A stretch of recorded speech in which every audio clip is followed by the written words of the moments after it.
¿Qué pasa? Tony, tío, ¿qué dices, tío? Mira, tío. ¿Sabéis si hubo una fiesta anoche? Viniendo para aquí he visto a la gente con su tubería de resaca.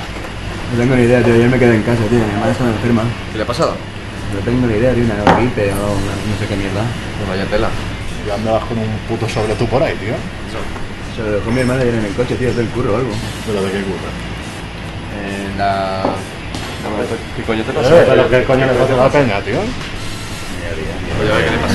Bueno, ¿me dejas abrirlo o qué? No, dame eso. No es lo que está pasando, tío. Mi madre al hospital, tío. Entérate de tu puto rollo. Vale, tío, perdona, ¿eh? O sea, no pasa nada. En este puto día. No puede pasar hoy.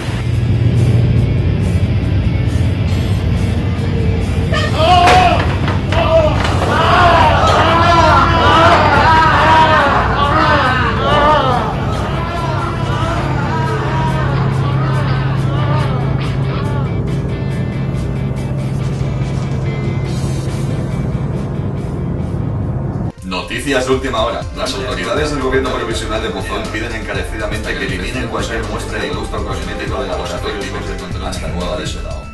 Seguiremos informando.